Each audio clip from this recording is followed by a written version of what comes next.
Magandang umaga, kumusta po? Narito po ulit ang update natin para sa lagay ng ating panahon ngayong umaga po ng October 19, 2024 na kung saan sa ngayon ay patuloy pa rin po na lumalakas ang sama ng panahon na nasa silangan po ng Bicol Region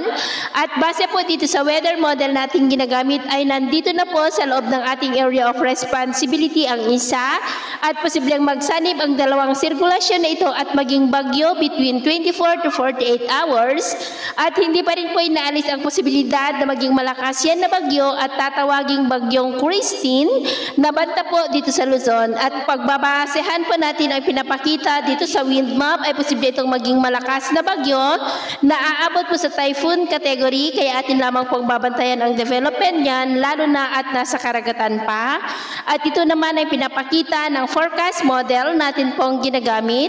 hanggang po sa susunod na 2 linggo. At sa lagay ng ating panahon ngayong madaling araw ay generally fair weather naman sa malaking bahagi ng ating bansa pero may chance pa rin ng mga isolated rains sa ilang bahagi po ng extreme northern Luzon, Aurora, Polillo Island, Southern Quezon, Camarines Norte, ilang bahagi po ng Calapan, Marinduque, Romblon, Masbate, Northern Palawan, ilang bahagi po ng Aklan, Iloilo, Negros, Cebu, Bohol, ilang bahagi ng Leyte, Sulu Archipelago, Zamboanga Peninsula at Sarangani.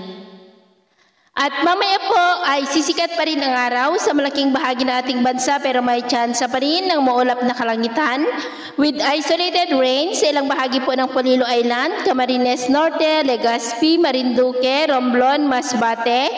Palawan, ilang bahagi ng Panay Island, Negros, Cebu at Zamboanga Peninsula. At mamayang hapon, mas mataas muli ang tsansa ng mas maulap na kalangitan with isolated light to heavy rain sa ilang bahagi ng ating bansa. Kaya kung lalabas tayo sa ating mga tahanan,